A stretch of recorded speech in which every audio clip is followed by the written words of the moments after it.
Welcome students. आज हम लोग वर्ब का रेस्ट पार्ट डिस्कस करेंगे। हम लोग ऑलरेडी पहले स्टैटिक डायनेमिक का कंसेप्ट ले चुके हैं, उसके एग्जांपल्स भी ले चुके हैं। अब जो कन्वेंशनल डिवीजन है वर्ब का, वो हम लोग करते हैं, शुरुआत कर देते हैं। तो वर्ब के बारे में डेफिनेशन तो ऑलरेडी आपको मिल ही चुका है, और डेफिनेशन के बाद एक बात ध्यान रखिए कि जब हम प्रैक्टिकली सेंटेंस में वर्ब पाते हैं तो यूजुअली ये फ्रेज के रूप में होता है, जिसको वर्ब फ्रेज कहा जाता है। हालांकि वर्ब फ्रेज में टेक्निकली हम वर्ब और वर्ब के बाद आने वाले बाकी वर्ड क्लासेस को भी इंक्लूड करते हैं, लेकिन यहाँ पे हम लोग वर्ब फ्रेज में ऑक्सिलियरी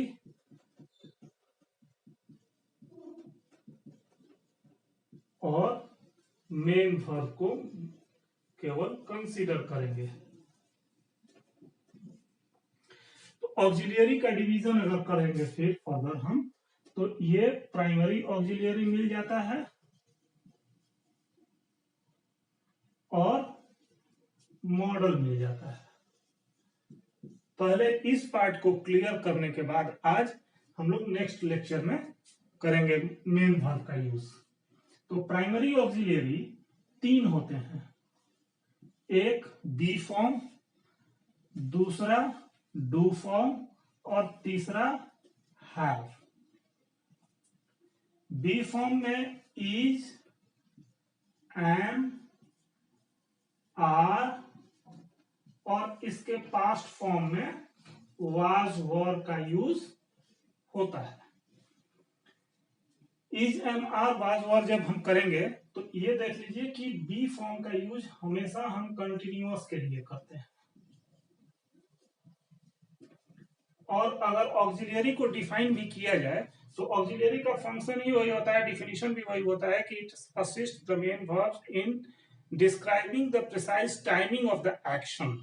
जो एक्शन होता है, जो घटना हो रही है, जो काम हो रहा है, उस काम का समय क्या है, यही बताता है ऑक्सिलियरीज। उसमें प्राइमरी ऑक्सिलियरीज पर विचार कर रहे हैं, तो जितना भी काम जारी रहने वाला होगा उसके लिए बी फॉर्म का यूज होता है। कंटिन्यूअस में जो भी होगा बी फॉर्म, उसमें ये वाला जो पार्ट है इज, एम, आर, ये प्रेजेंट कंटिन्यूअस होगा और वाज वर पास्ट कंटिन्यूअस होगा। इसमें भी एम फर्स्ट पर्सन के साथ यूज हो जाएगा, इज थर्ड पर्सन सिंगुलर के साथ यूज हो जाएगा और first person plural, second person singular plural दोनों और थर्ड पर्सन प्लूरल के साथ आर का यूज होगा। इसमें पास्ट में अगर हम जाएंगे तो थर्ड पर्सन जो प्लूरल होगा उसके साथ, सॉरी, थर्ड पर्सन सिंगुलर होगा उसके साथ वाज होगा और रेस्ट अदर्स के साथ हमारा वर होगा। अगर डू फॉर्म पे विचार करें तो इसमें भी डज होगा, डू होगा और पास्ट में डीड होगा। ये आपको टाइमिंग बताने में जो भी घटना होती है जो यूजुअली हो रही है, जिसको कि इंडिफिनिट में या सिंपल में हम रखते हैं टेंस वाइज, तो उसके लिए हम डू फॉर्म का यूज कर देते हैं। इंडिफिनिट टेंस में डू फॉर्म का यूज होता है, उसमें थर्ड पर्सन सिंगुलर के लिए डज और रेस्ट अदर्स के लिए डू। ये प्रेजेंट सिंपल में होगा। पास्ट सिंपल में सबके लिए डीड का यूज होगा। और हैव फॉर्म का यूज परफेक्ट के लिए होता है, परफेक्ट टेंस के लिए। इसमें हैज, हैव और हैड आ जाता है। तो थर्ड पर्सन सिंगुलर के लिए हैज, रेस्ट अदर्स के लिए हैव प्रेजेंट परफेक्ट में, और पास्ट परफेक्ट में सबके लिए हैड। ये परफेक्ट में हम यूज करते हैं। तो इसका यूज जनरली सभी बिगिनर्स को भी पता होता है, इसमें बहुत कुछ जानने की जरूरत नहीं है। और जो भी इसमें प्रॉब्लम्स आती हैं वो एग्रीमेंट से रिलेटेड आती हैं, जो कि हम लोग एग्रीमेंट के टाइम में पढ़ लेंगे। उसके बाद टेंस में भी इसका डिटेल में आप पढ़ेंगे यूजेस। और उसके अलावा एक बात ध्यान रखिए कि जब परफेक्ट कंटिन्यूअस का यूज करते हैं तो हैव के साथ बी को मिला देते हैं, और जब हैव के साथ बी आएगा तो बी का थर्ड फॉर्म होगा बीन। तो हैव बीन के बाद बिफोर लगा देते हैं तो परफेक्ट कंटिन्यूअस हो जाता है। वो पास्ट में जाएगा तो हैड बीन हो जाएगा, प्रेजेंट में रहेगा तो हैव बीन या हैज बीन होगा। वही नियम कंटिन्यू कर रहा है। ये ऑलमोस्ट एक आउटलाइन हो गया आपके लिए प्राइमरी ऑक्सिलियरीज का। अब हम लोग मॉडल ऑक्सिलियरीज पर आते हैं।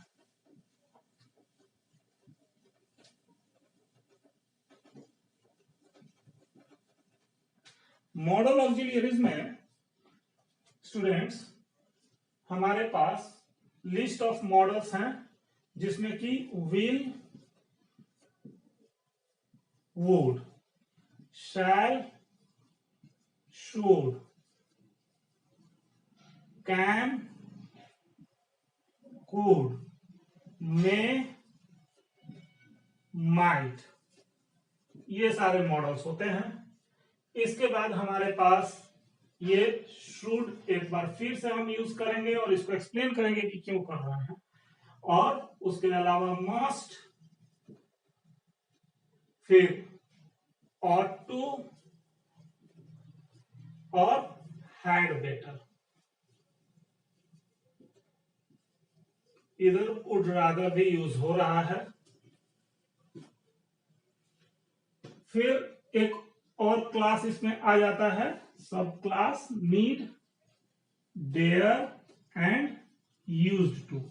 तो इसको हम लोग ऑल टुगेदर एक डिफरेंट नोमेनक्लेचर दे देते हैं सेमी मॉडल का, क्योंकि मॉडल में जो मेन रूल है वो ये है कि इसके बाद V1 आना चाहिए, और मॉडल में कोई फॉर्म में चेंज नहीं होता है। विल है तो सारे पर्सन सारे नंबर के लिए विल ही होगा, वुड है तो सारे नंबर सारे पर्सन के लिए वुड होगा। मेन वर्ब में जैसे एस लगा देते हैं या ईडी लगा देते हैं, that is not possible with all the models. लेकिन इनके साथ इनको सेमी मॉडल इसलिए बोला जाता है कि ये मॉडल की तरह यूज होते हैं, अर्थात प्लस V1 इसमें लगेगा जब मॉडल बनेगा तो। और मेन वर्ब के रूप में यूज होंगे तो इसके साथ वर्ब का मतलब ये वर्ब अपना फॉर्म चेंज कर लेते हैं मेन वर्ब की तरह। इसमें नीड में नीड्स हो सकता है, नीडेड हो सकता है, डिड नॉट नीड हो सकता है, इस तरीके से तो फंक्शन बदल जाएगा। कभी कभी इंप्लीकेशन भी स्लाइटली चेंज होता है, तो उसको हम लोग सेंटेंस में समझ लेंगे। पहले एक एक करके सारे मॉडल्स को हम समझ लेते हैं। लिस्ट आपके सामने है ये सारा, उम्मीद है कि ये लिस्ट दिख रहा होगा आपको। कॉपी पेन लेके बैठिए, सारा नोट्स बनाते जाइए ताकि आपको बाद में प्रॉब्लम ना हो। इसीलिए मैं बोल बोल के लिखते जा रहा हूं कि सुन के और देख के आप लिस्ट बनाते जाएंगे।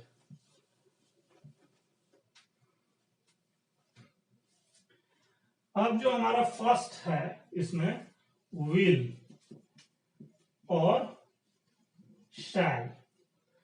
तो विल और शैल नॉर्मली हम फ्यूचरिटी के लिए शो करने के लिए फ्यूचरिटी हम इसका यूज करते हैं। और दूसरी बात एक कि विल और शैल में भी पर्सन वाइज थोड़ा डिफरेंस है कन्वेंशनली, लेकिन मॉडर्न इंग्लिश में ये विल जो है वो शैल के बदले यूज हो रहा है। इसका कुछ हिस्टोरिकल कॉजेज है, थोड़ा सा शॉर्ट में आप सुन सकते हैं उसको, कि जब इंग्लिश लैंग्वेज की शुरुआत हुई थी तो there were no future tense, there was not future tense in English during the beginning in the earlier phase. लेकिन in the course of time the language evolved and the need of the future tense was felt। तो उसमें जब नहीं था future tense तब वो लोग present tense में ही फ्यूचर टाइम एडवर्ब यूज करके और अपना काम चलाते थे, सेंस को कन्वे कर देते थे। लेकिन जब ये फ्यूचर टेंस बनने लगा, इवॉल्व हुआ धीरे धीरे, तो विल और शैल उस समय मेन वर्ब के रूप में यूज हुआ करते थे। विल का जो यूज था, मीनिंग था, वो विश होता था, और शैल का जो मीनिंग होता था वो कमांड या ऑर्डर देना होता था। तो जनरली आदमी अपने इच्छाओं को ही व्यक्त करता है, दूसरे की इच्छाओं को व्यक्त नहीं करता। तो आई के साथ विल लगाएंगे तो आई विश मेन वर्ब का मीनिंग देने लगता, इसलिए I will, I shall use किया जाता था कि खुद को कमांड नहीं करेगा आदमी। तो आई शैल कोड के रूप में लोग समझ जाते थे कि ये फ्यूचरिटी शो कर रहा है। और सेकंड थर्ड पर्सन के साथ हम उसके विशेष से कंसर्न नहीं है तो उसके साथ विल का यूज करते थे, तो लोग समझ जाते थे कि ये फ्यूचर के कोड का काम कर रहा है। लेकिन in the course of time they lost their significance as main verbs and completely got established as modals. तो 1950s के अराउंड कुछ लिंग्विस्ट आए जिसमें कि मेन थे नॉम चॉम्स्की, और उन्होंने ये अपना एक ओपिनियन दिया for the sake of uniformity in language कि शैल का यूज कोई जरूरत नहीं है। जब हम इसको एस्टैब्लिश कर चुके हैं कि ये अब मेल वर्ब के रूप में अपना सिग्निफिकेंस रखता ही नहीं है, तो दोनों सेम मीनिंग दे रहा है, तो दो यूज करने का कोई जरूरत नहीं है। और वो इतने बड़े मतलब लिंग्विस्ट थे कि लोगों ने उनकी बात को फॉलो किया, और आज across the world in almost all the English speaking countries, will has taken the universal position to convey futurity except for some parts in England. England के कुछ हिस्सों में, मिडिल ईस्ट वाले हिस्सों में, वहां पे बोला जाता है आज भी, शैल का यूज वैसे ही किया जाता है कन्वेंशनली, लेकिन जनरली विल सही माना जाता है। तो इसमें कोई भेद नहीं है। हालांकि कुछ इंटरोगेटिव स्ट्रक्चर्स में जब वुड शुड का यूज करते हैं हम, तो वहां पे थोड़ा कॉन्शियस रहना चाहिए, और वो हम लोग देखेंगे भी। अब बात आती है कि नॉर्मल स्टेटमेंट्स में हम यूनिवर्सली विल का यूज कर सकते हैं।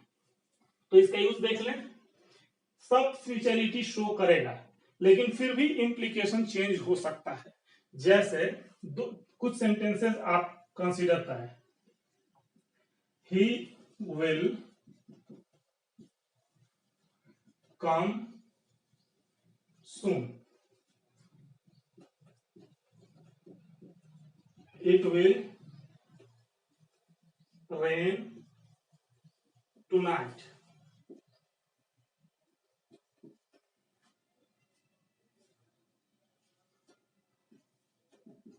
I will return your book tomorrow।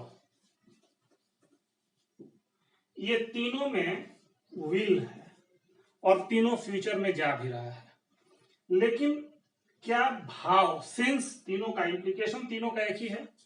Here you are almost sure, तो ये सर्टेनिटी बता रहा है। He will come soon, आपको पता है कि वो जल्दी आएगा। और it will rain tonight, ये एक फ्यूचर एजम्पशन है, इसको प्रेडिक्शन भी आप बोल सकते हैं। भविष्य का अनुमान है, कोई कैसे कर सकता है 100% की बारिश होगी, अनुमान है कि हो सकती है, संभावना बता रहा है, फ्यूचर एजम्पशन आप उसको कर सकते हैं। यहाँ पे ये फ्यूचर एजम्पशन भी नहीं है, ये आपके हाथ में है। आप किसी से प्रॉमिस कर रहे हैं, I will return your book, I will return your money tomorrow, एक टाइम फिक्स कर रहे हैं कि कल मैं तुम्हारी किताब दे दूंगा, तो इसमें कोई फ्यूचर एजम्पशन की बात नहीं आ रहा है कि सेंटेंस फ्यूचर में ही जा रहा है, फिर भी इंप्लीकेशन चेंज है, ये प्रॉमिस बता रहा है। तो इस तरीके से हम अलग अलग सेंटेंसेस में इसका मीनिंग जो है वो शिफ्ट होते जाएगा, इंप्लीकेशन शिफ्ट होते जाएंगे, इस बात को आप ध्यान रखिए। इसके अलावा भी हैं, आप थोड़ा सा और सेंटेंसेस देखें, सारे फ्यूचरिटी शो करेंगे, फिर भी इंप्लीकेशन चेंज होगा। और इसके अलावा मान लीजिए एक सेंटेंस हम बोलते हैं, I will see you, I will see you का मीनिंग दो निकल जाता है, क्योंकि सी का मीनिंग एक देखना होता है जो वर्ब ऑफ परसेप्शन में आता है, एक मीनिंग इसका होता है मिलने के सेंस में, और एक मीनिंग होता है धमकी के सेंस में, मैं तुम्हें देख लूंगा। तो यहाँ पर आप थ्रेटनिंग के लिए भी यूज कर रहे हैं, किसी से झगड़ा हुआ तो आप उसको बोलते हैं मैं तुम्हें देख लूंगा, आई सी यू। तो यहाँ पर ये थ्रेटनिंग जो ऑफिशियल वार्निंग होता है उसके लिए यूज कर सकता है, the government will take stern steps against the corrupt, तो वहां पे भी आप यूज कर सकते हैं। इसके बाद I will see you of at the station, ये आप बोल रहे हैं तो किसी को सी ऑफ कर रहे हैं, मतलब उसको छोड़ने जाने की बात कर रहे हैं, एक तरीके से आप ऑफर कर रहे हैं सपोर्ट या हेल्प, ऑफरिंग हेल्प, किसी की मदद करने की भी बात करते हैं तो विल का यूज करते हैं। तो 5 तो जनरल यूज में हमने देख लिया कि विल का यूज हम कर सकते हैं 5 अलग अलग सेंस में, कॉन्टेक्स्ट में। तो इस तरीके से आपको ध्यान में रखना चाहिए जब भी आप यूज करते हैं कि विल, शैल के बदले विल का आप यूज कर सकते हैं। आई के साथ मैंने किया है, आप भी कर सकते हैं, एग्जाम इंग्लिश में भी कर सकते हैं, वो गलत नहीं होगा आज के डेट में। अब विल शैल से रिलेटेड हमारा सेंटेंसेस एग्जांपल्स कंप्लीट हो गया। नेक्स्ट हमारा मॉडल है कैन या कुड। इसमें एक चीज ध्यान में रखना चाहिए कि कुड के जगह पर कभी कभी वाज एबल टू प्रिफरेबल होता है। कैन कुड जनरली एबिलिटी बताने की बात के लिए यूज किया जाता है। ये एबिलिटी आपकी क्षमता बताएगा। तो जनरली कैन सिंपल में भी आप यूज प्रेजेंट शो भी कर सकते हैं और फ्यूचरिटी में भी जा सकते हैं, लेकिन विल बी एबल का भी यूज उसके लिए किया जाता है। हालांकि वहां पे कोई प्रीफर करने की बात नहीं है कि ये ज्यादा सही है ये गलत है। कैन और बी एबल तो आप वहां पर यूज कर सकते हैं। कुड के साथ प्रॉब्लम होती है, उसको हम लोग डिस्कस करेंगे अलग से। यहाँ पर सिंपली एबिलिटी शो करेगा कैन। तो इसमें can you draw a picture. तो आपने इस स्टेटमेंट में किसी के एबिलिटी पर क्वेश्चन किया कि क्या तुम कर सकते हो, तुम सक्षम हो करने में। इसका आंसर भी दिया जाएगा, तो या तो आप असर्ट करेंगे अपने एबिलिटी को या निगेट करेंगे। Yes I can, no I can not. तो दोनों स्थिति में आप अपनी एबिलिटी के बारे में ही बात करेंगे। इसके अलावा ये परमिशन सीकिंग पर भी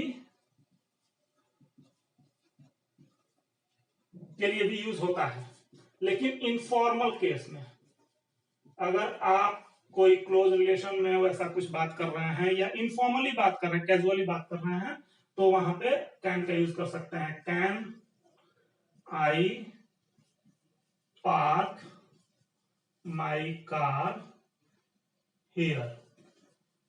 ऑलवेज रिमेंबर कि आप केवल इनफॉर्मल में कैन का यूज करेंगे, जैसे ही फॉर्मल आएगा कंडीशन वहां पे मे हो जाएगा। मे आई कम इन सर आदमी बोलता है, वहां पे फॉर्मल रहता है।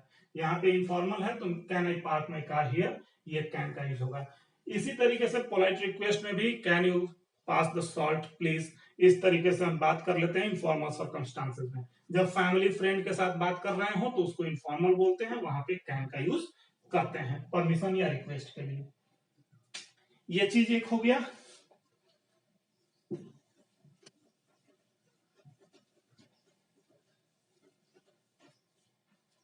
अब कुड से रिलेटेड जो प्रॉब्लम था,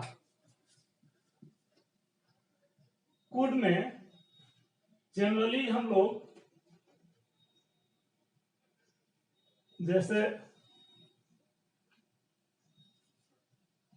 I could reach the telephone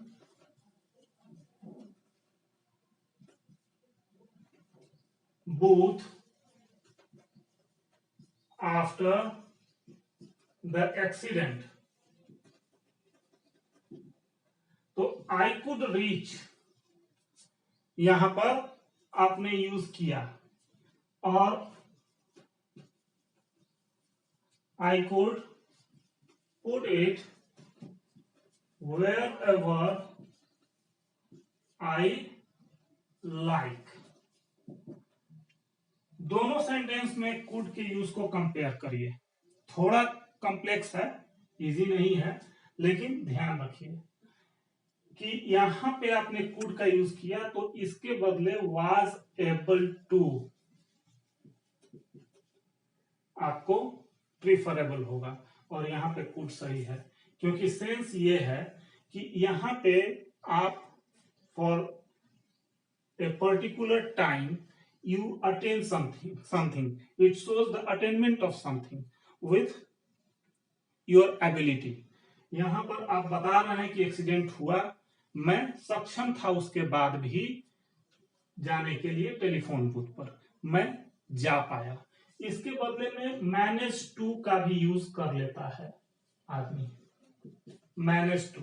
लेकिन यहां पर जो सेंस दे रहा है कि I could put it where I like, मैं इसको कहीं भी रख सकता हूं जहां भी मैं चाहूं। मतलब he has got the permission from someone, और वो सक्षम है कहीं भी उस सामान को, कोई सामान है जिसके बारे में उसको अनुमति है कि वो कहीं भी रख सकता है, तो वो रख सकता है। तो यहां पर एबल टू लिखने की जरूरत नहीं है। लेकिन इसी टाइप से एक और सेंटेंस देखिए, ज्यादा क्लियर हो जाएगा कि I could put it on the top shelf। मैं अलमारी के सबसे ऊपरी पार्ट पर इसको रख सकता था। तो यहां पर कुड से बेटर होगा वाज एबल टू, क्योंकि वो आपका रियल एबिलिटी बता रहा है। तो कुड नहीं होगा, वाज एबल टू होगा। जैसे यहाँ पर एक्सीडेंट के बाद आप नहीं कर सकते थे, लेकिन आपने किया, तो वो आपका अटेनमेंट बता रहा है, अचीवमेंट बता रहा है, तो वहां पर आप कर सकते हैं। लेकिन यहाँ पर परमिशन ग्रांटेड की का सेंस आ रहा है, तो कुड कर सकते हैं। तो इस तरीके से आपको कॉन्शियस रहना चाहिए। जैसे एक और एग्जांपल आप देख सकते हैं कि he was able to swim half way before he collapsed. मतलब जब वो थक के चूर हो गया, उसके पहले तक वो आधा तैर चुका था, आधा रास्ता तय कर चुका था तैर करके। तो यहां पर उसका वो अटेनमेंट बता रहा है उसकी फिजिकल एबिलिटी के चलते। तो वहां पर कुड न यूज करके वाज एबल टू यूज करेंगे। Could is not possible there. हमेशा इंप्रूवमेंट में या क्लोज टेस्ट में इस तरीके से ऑप्शन में आपको कंफ्यूजन हो तो ये कंसेप्ट दिमाग में रखेंगे तो परेशानी नहीं होगी। ये कुड और कैन का कंसेप्ट है। फिर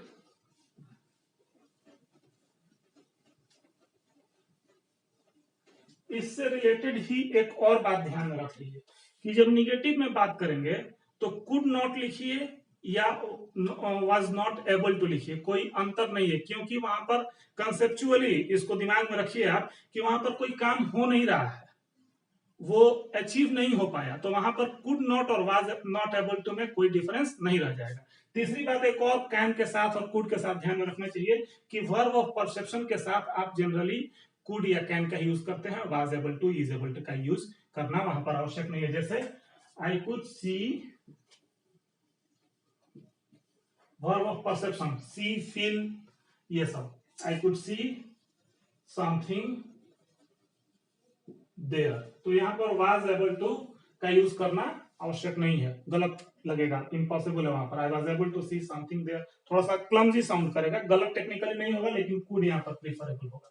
वर्ब ऑफ परसेप्शन के साथ कैन या कुड ही होगा। जब कुछ आपका पर्सनल अटेनमेंट शो करना है तो वाज एबल टू होगा। पास्ट में अगर जाएंगे तब कैन के साथ ये प्रॉब्लम नहीं है। ये चीज दिमाग में रखिए, सिंपल है। इस पार्ट को दोबारा भी देखना हो तो देखिए, लेकिन यहां से क्वेश्चन बनता है, इसलिए मैं बार बार रिपीट कर रहा हूं।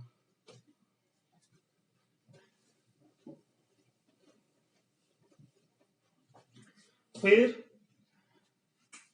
हमारा मे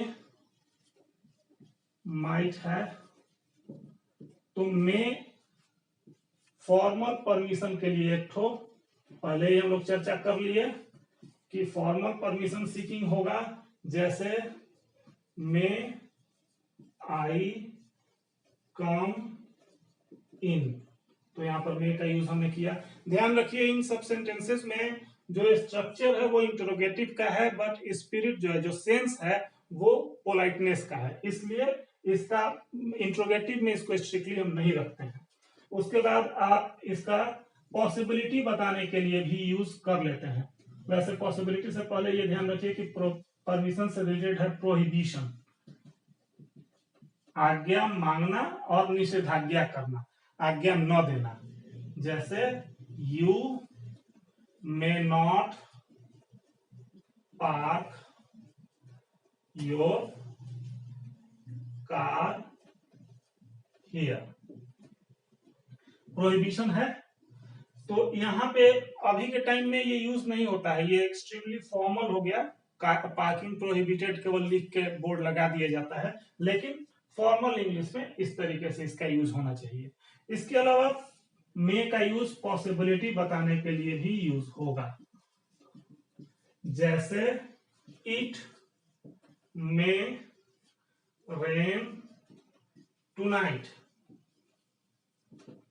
आज रात बारिश हो सकती है। अब ये sentence I have used here deliberately, आप विल को याद करिए, विल में भी हमने ये सेंटेंस यूज किया, इट विल रेन टुनाइट।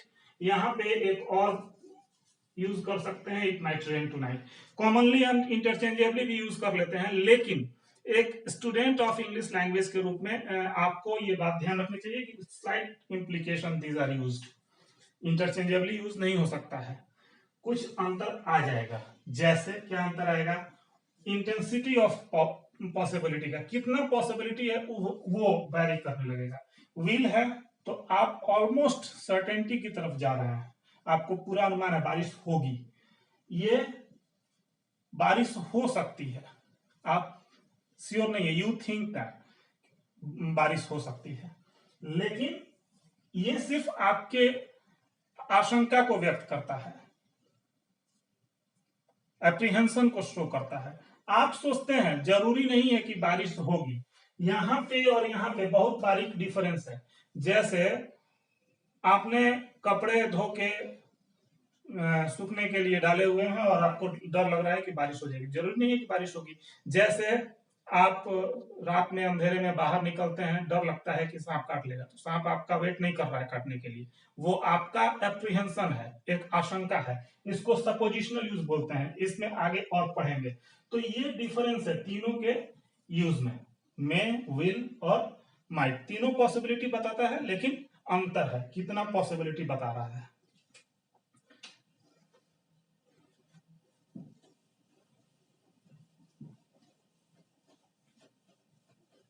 इसके बाद तीनों का अभी तक जितना मॉडल पढ़े उसका पास्ट भी हम लोग देख लें। तो वुड का यूज एक तो पास्ट ऑफ विल के लिए होता है, जैसे नरेशन में आप वर्ब चेंज होता है पास्ट में, तो बाद वाला जितना भी टेंस है वो चेंज होता है, वर्ब का फॉर्म चेंज हो जाता है, टेंस चेंज हो जाता है, तो वहां पे विल होगा तो वुड हो जाएगा। तो उस तरीके से ये मीनिंग सेम देगा, लेकिन विल के पास्ट टेंस के रूप में यूज होगा वुड। दूसरा इसका यूज होता है पोलाइट रिक्वेस्ट के लिए। पोलाइट रिक्वेस्ट का सेंस हुआ कि आप इस तरीके से किसी से खातिरदारी में पूछते हैं, would you like to have some more tea coffee whatever. तो यहां पे भी स्ट्रक्चर इंट्रोगेटिव है, लेकिन सेंस इसका पोलाइटनेस का है, तो वुड लगाने से पोलाइटनेस आती है, ये रिक्वेस्ट के लिए यूज होता है। यहीं पर मैं बोल रहा था कि शुड और वुड के यूज में थोड़ा आज भी अंतर रखना चाहिए, कॉन्शियस रहना चाहिए, नहीं तो गलत हो जाएगा। शुड का यूज जो होगा that will be permission seeking, polite permission seeking. Request और परमिशन में जो स्लाइट डिफरेंस होता है वो यहाँ पे लागू होगा, इसलिए दोनों इंटरचेंजेबली यूज नहीं होगा। तो इसका कैसे यूज करेंगे, should I turn off the light. बाकी सब चीज सेम है, अंतर क्या है कि शुड आप परमिशन खुद के लिए मांगते हैं तो फर्स्ट पर्सन के साथ जनरली यूज होगा, और वुड जनरली सेकंड पर्सन के साथ यूज होगा, क्योंकि आप रिक्वेस्ट दूसरे से करते हैं। तो ये डिफरेंस होगा, दोनों में पोलाइटनेस इंट्रोड्यूस होगा। ये इसका हो गया। इसके बाद जो बाकी दो हैं शुड और माइट, तो उसका मैंने अभी चर्चा किया, एक हिंट दिया आपको माइट के साथ कि सपोजिशनल यूज होता है, हालांकि उसमें वुड और शुड का भी यूज हो जाता है। तो शुड और माइट का हम लोग देखें कि सपोजिशनल यूज होगा। सपोजिशनल में यह है कि आपका एप्रीहेंशन शो होता है, जैसे कैच हिम, ही माइट या ही शुड फॉल ऑफ, वो गिर सकता है, उसे पकड़ो। तो आपको लग रहा है कि वो गिर सकता है, मान लीजिए कोई बच्चा साइकिल चलाना सीख रहा है और आप बोल रहे हैं पकड़ो उसे, गिर सकता है, गिर, तो आप वहां पे सिर्फ एक एप्रीहेंशन शो कर रहे हैं कि कहीं गिर न जाए, तो वो भाव देता है ये सपोजिशनल में। इसी कॉन्टेक्स्ट में हमने वहां पर माइट का यूज किया पॉसिबिलिटी वाले में। ये पॉसिबिलिटी बताता है, लेकिन वो सिर्फ आपके आशंका के रूप में होता है। इसका यूज जनरली लेस्ट के साथ होता है, कंजंक्शन है लेस्ट जो कि निगेटिव कंजंक्शन है, लेस्ट के साथ आप एग्जाम में देखेंगे कि शुड या माइट का ही प्रिफरेबली यूज किया जाता है। इसको डिटेल में हम लोग जब क्लॉजेस पढ़ेंगे तब पढ़ेंगे, लेकिन ये दिमाग में रखिएगा कि लेस्ट के साथ शुड और माइट का यूज होता है, कहीं एग्जाम में मिले तो। बाकी जो मॉडल है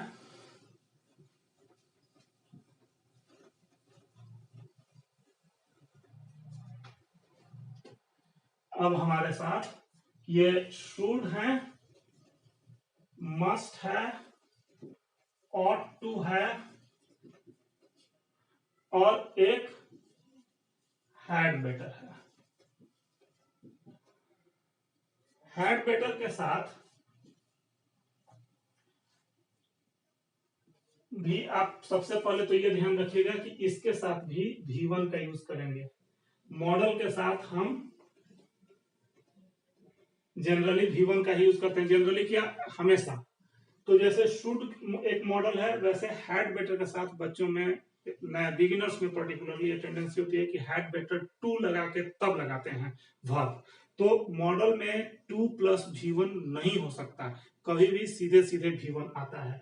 ये एक अलग है, इसमें टू इसके यूनिट के रूप में माना जाता है, इसलिए वहां पे टू है, वो इन्फिनेटिव का काम नहीं कर रहा है। हमेशा ध्यान रखिए कि मॉडल के बाद टू प्लस V1 नहीं होता है, सीधे सीधे V1 होता है। तो हैड बेटर डू समथिंग इस तरीके से यूज होगा। अब पहले इन सबका डिफरेंस देखें।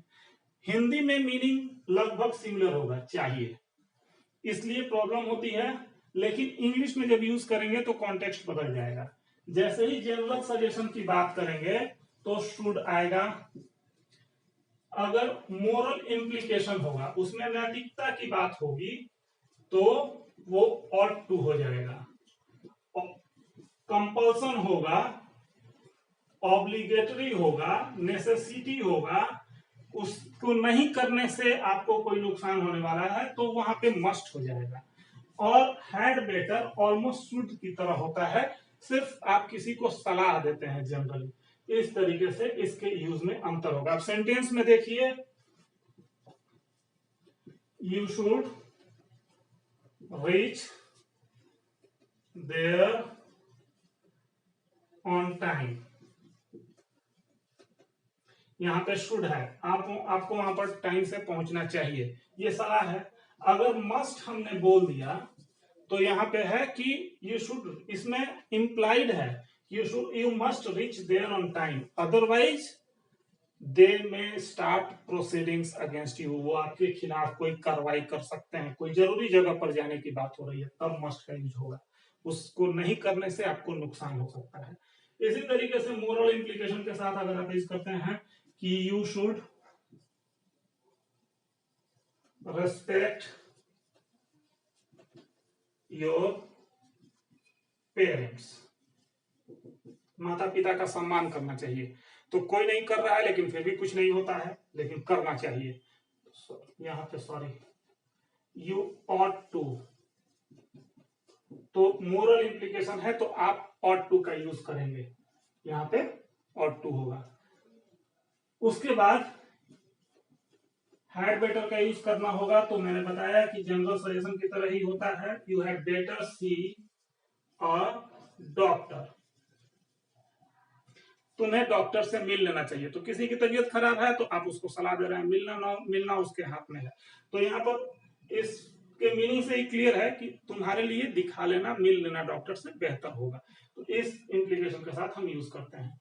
बाकी इन तीनों में इतना से क्लियर होना चाहिए कि general suggestion, compulsion, moral implication, ये भी जनरल सजेशन के रूप में ही यूज होता है। आप किसी की बेहतरी के लिए सलाह देते हैं। अब इसमें मस्ट में कुछ प्रॉब्लम्स आती हैं स्टूडेंट्स के साथ कि मस्ट का अपोजिट क्या है। शुड है तो शुड नॉट लिख देंगे, बाकी के साथ नॉट लगा देंगे तो उसका निगेटिव हो जाएगा। मस्ट के साथ मस्ट नॉट या नीड नॉट, ये दोनों यूज हो सकता है। क्या रिलेशन है, अगर मस्ट है तो कोई काम न करने पर नुकसान है, मस्ट नॉट है तो वो काम नहीं करना चाहिए, वो काम करने पर नुकसान है, और नीड नॉट है तो वो काम नहीं करेंगे तब भी कोई दिक्कत नहीं है। तो ये कंपल्सन शो कर रहा है, उस कंपल्सन को रिमूव करता है नीड नॉट, ये तो निगेटिव कंपल्सन दे देता है। ये कंपल्सन है, ये निगेटिव कंपल्सन है, और ये लैक ऑफ कंपल्सन है। लैक ऑफ कंपल्सन मीन्स तो मस्ट का रियल अपोजिट जो हुआ नीड नॉट हुआ। इसको फिर से सेंटेंस से समझिए, you must attend the meeting, आपको मीटिंग अटेंड करना चाहिए, अदरवाइज दे में remove you from the post, they may start proceedings against you, whatever, कुछ भी नुकसान होगा। You must not attend the meeting, आपको मीटिंग अटेंड नहीं करना चाहिए। जाइएगा तो हटा देगा या कुछ आपके खिलाफ कार्रवाई करेगा, आपको टारगेट किया गया या जो भी, वहां पे आपको नुकसान है। You need not attend the meeting, कोई जरूरत नहीं है, कुछ नहीं होगा, मत जाइए। तो यहां पे कंपल्सन है और उस कंपल्सन को ये रिमूव कर रहा है, मस्ट नॉट निगेटिव कंपल्सन दे रहा है। उम्मीद है कि इस एग्जांपल से ये क्लियर हो गया होगा। इसके बाद मस्ट जनरली प्रेजेंट और फ्यूचर इंप्लीकेशन देता है, कैरी करता है अपने साथ। यहां पे अगर पास्ट में यूज करना होगा तो हम मस्ट के बदले हैड टू यूज करते हैं। He must sell his car, उसको अपनी कार बेच देनी चाहिए। He had to sell his car, उसको अपनी कार बेचनी पड़ी, वो कंपल्सन था, पास्ट में गया तब वहां पे नेसेसिटी शो करना है तो हैड टू का यूज करेंगे। और लैक ऑफ नेसेसिटी शो करना है वहां पर नीड नॉट का, तो did not need to, he did not need to sell his car, उसको जरूरत नहीं थी गाड़ी बेचने की, उसने बेच दी, उसको बेचनी पड़ी, जरूरत थी, वो कंपल्सन था, वो मजबूर था बेचने के लिए। इस तरीके से ये पास्ट में डिफरेंस आएगा, हैड टू और डिड नॉट नीड टू। ये हो गया सारा मॉडल। अब एक मॉडल और बचा हुआ था, वुड रादर। इसका यूज आपका प्रिफरेंस शो करने के लिए होता है, आप प्राथमिकता शो करते हैं, दिखाते हैं अपनी। जैसे आपसे पूछा गया कि कुछ दोस्त हैं, जा रहे हैं कहीं पिकनिक पे या फिल्म देखने जा रहे हैं, तो are you coming with us, तो आप जवाब देते हैं I would rather stay indoors. तो I would rather stay indoors मतलब मैं घर में ही रहना पसंद करूंगा। तो ये पसंद कर रहे हैं आप क्या चुन रहे हैं आप अवेलेबल ऑप्शंस में से, उसको शो करने के लिए वुड रादर का यूज होता है। ये भी हैड बेटर की तरह हमेशा ध्यान रखिएगा कि इसके बाद सीधे भी बना जाएगा।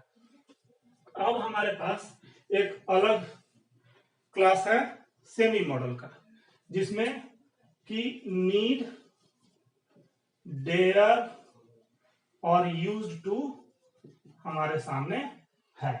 ये तीनों मेन वर्ब और मॉडल दोनों के रूप में यूज होते हैं। तो जैसे एग्जांपल देखिए, ही नीड नॉट वरी, तो यहां पे नीड नॉट मॉडल है, तभी तो ये V1 आया, तो नीड नॉट प्लस V1 हो गया, ये मॉडल हो गया।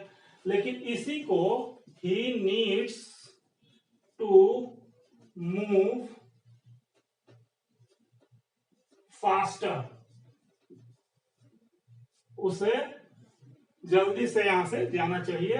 तो नीड मेन वर्ब में जैसे एस जुड़ता है, यहां पे जुड़ा, यहां पे मेन वर्ब ये हो गया, टू लग गया, फिर एक वर्ब आ गया मेन वर्ब इंफिनिटिव के रूप में, तो ये हमारा मेन वर्ब हो रहा है। यूज में अंतर आ जा रहा है, इस तरीके से आप समझने की कोशिश करिए। यहाँ पे एक दिमाग में रखिएगा कि नॉर्मली फॉर्मल जो एग्जाम इंग्लिश है उसमें नीड मॉडल के रूप में निगेटिव में ही अलाउड है, यूज होता है नॉर्मली। आप अदरवाइज यूज करते हैं, आजकल होने लगा है, लेकिन एग्जाम इंग्लिश में थोड़ा केयरफुल रहिए अवेलेबल ऑप्शंस के हिसाब से। वो हमेशा गलत ही हो ये जरूरी नहीं है, लेकिन नीड नॉट ज्यादा यूजुअली मतलब यूज में है, वो निगेटिव में ही मॉडल के रूप में यूज होता है।